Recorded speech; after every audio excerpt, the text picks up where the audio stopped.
daanaka du ma ne fekk nga mbir yi yëpp mais am na loo ci fekk quand même est-ce que mën nga revenir ci circonstance su drame bi nga xam ne moom moo am foofule ci hôpital Mame Abdoul Aziz Dabakh. waaw Moustapha li xew Tivaouane keroog metti na trop.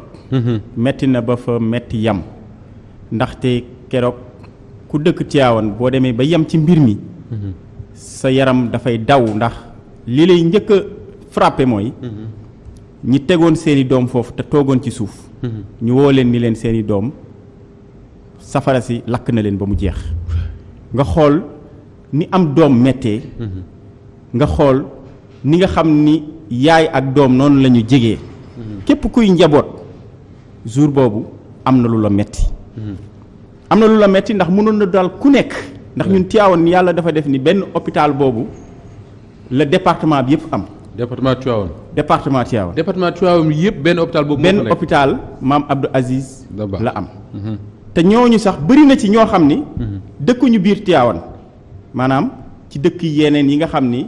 moom la Tivaouane chef lieu de département moom la polarisé. d'accord boo xoolee am na benn jigéen sax mi ngi wax ni moom Pekes la dëkk. Pekes waaw. dafa amoon doom ci beneen centre de santé. maintenant peut-être comme doom ji peut-être soxla woon na ñu mettre ko ci benn environnement loolu moo ko fa indi woon. ngénte woon nañ ko sax ba pare ba indi ko. donc pour montrer rek que. déjà mbir ma metti na surtout ci conditions yi mu amee. ndaxte vers 21h man toujours maa ngi dëkk ci wetu hôpital bi. waaw la benn xet commencé di xeeñ. xet buy xeeñ. même ñi newoon ci hôpital bi. ñoom wax nañu am na luy xeeñ. mais ñun ñi dëkk ci environnement yi. xet bi da doon xeeñ. d'accord am na ñu newoon sax ci biir hôpital bi ñu indi woon ay malades. ñoo xam ni peut-être dawoon nañu jéem a secourir mais bi affaire yi tàkkee aussi dañoo tëj hôpital bi ba ñenn ñi mënuñoo dugg ci biir peut-être. donc bi lakk gi amee dañoo obligé tëj hôpital bi. dañu tëj hôpital bi parce que am na si ñoo xam ni bëggatuñu woon ñu dugg. waaw peut-être c'était pour garder l'information. parce que am na si ñoo xam ni ñu ngi woon ci buntu hôpital bi sax xamuñu exactement lan moo xew. xamuñu ne takk mi ngi tàkk. bi xam nañu mi ngi tàkk. mais réellement ce qui se passe. am na ñu bëri ñoo xam ne sax c'est le tweet du président moo leen wax li xew ak ñi nga xam ni. peut-être doon nañu génn. parce que man déjà am na koo xam ne bu mu génnee. daf ni ma man rek génne naa 6 xale 6 bébé 6 bébé. te conditions yi ma leen génnee ñoom ñëpp dañoo ñor ba xom. mu doon loo xam ni lu metti la. lu metti mais li ñu gën a metti mooy. daanaka dañu ko yàgg jooy yàgg di ci wax. yàgg di ci artu. dinaa ñëw léegi ci hôpital boobu ak artu yi nga xam ne artu nañ ko ci plusieurs fois xalif général des Tidianes artu na si député Yaye Diallo je crois que noonu la demee wax na ci à l'Assemblée vidéo bi ngi circulé fan yi mais bi mbir mi amee defe naa l'hôpital bi mu xewee Mame Abdou Aziz Dabakh muy cote benn hôpital ci département bu Tivaouane boobule sorewul ak sapeur pompier yi. boo xamee Tivaouane. waaw déjà sapeur pompier mi ngi nekk ci route de Saint-Louis bi. exactement. soriwul ak monument bi. c'est-à-dire que mi ngi toll diggante 500 mètres moom monument bi. te diggante boo ñëwee ci monument bi. croisement boobu fa ngay dem directement ci hôpital bi ça veut dire que diggante boobu aussi matul 1 kilomètre. donc ñun li ñu gën a mën a jaaxal mooy.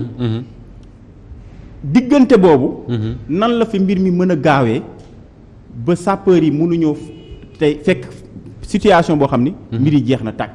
ba amatuñ solution parce que déjà ñoom bi ñu ñëwee. problème bi ñu njëkk am mooy pour am accès. ndaxte sapeurs yi bi ñu ñëwee dañu am problème pour am accès fi mbir mi xewee. non parce que bâtiment bi boo xoolee. dañu ci kaw la nekk. waaw étage la. ci kaw la nekk.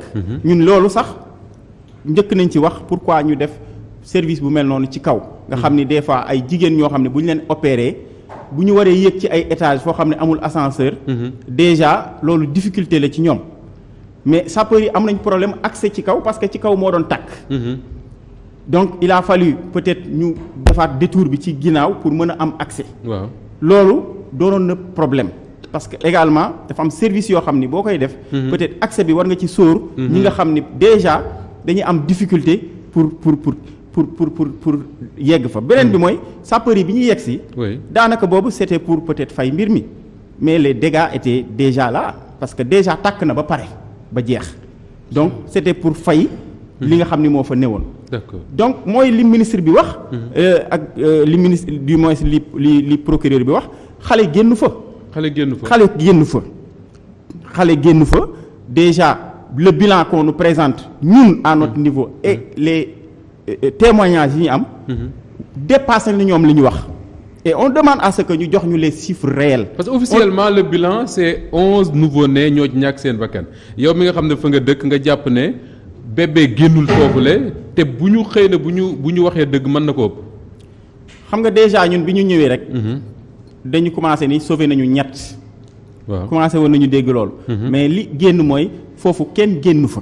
bébé génn fa bébé génn fa beneen mooy ñiy def témoignage ñëpp fekk mbir yi. ak yaayu xale yi. il parle d'un bilan plus lourd. maintenant nag war nañ ñu wax les familles mais ñun aussi à notre niveau. Oui. déjà def nañu benn collectif boo xam ni. Oui. on va faire une enquête citoyenne parce que famille yi. yëpp dëkkuñu Tivaouane mais ñun dinañ def une enquête rigoureuse boo xam ne dinañ dem ba parce que jafewul soo xamee yaayu xale yi rek. voilà nga xam ñaata fa faatu. jafewul déjà am nañu ay témoignages. Oui. ay nit dañ lay woo man sama doomu kii ci la bokk kii ci la bokk nit ñi ñu ngi commencer reconstituer. donc ñun aussi à notre niveau dinañ def un travail citoyen boo xam ne dinañu mën a xam il y a tant de victimes te victimes yooyu dinañ dem ba ci ñoom ñu am ay témoignages. D'accord. parce que également dans ce pays là dañoo bëgg toujours di ñu nëbb dëgg gi. et jéeye bi bu amee. la première chose à faire c'est de donner l'accès à l'information. C'est important parce que on dirait que tout est verrouillé. dama lay wax démb ci guddi rek. Oui. démb ci guddi on a des sources que démb ci guddi bu mu guddee guddi la ñu ñëw jël ci bébé yi pour yóbbu leen évacuer leen je sais pas lu ñu ciy def peut-être autopsie la wala leneen. Autopsie, oui. mais war nañu wax exactement ce qui se passe. peut-être enquête yi ñu annoncé dina ko wax. alors Lamine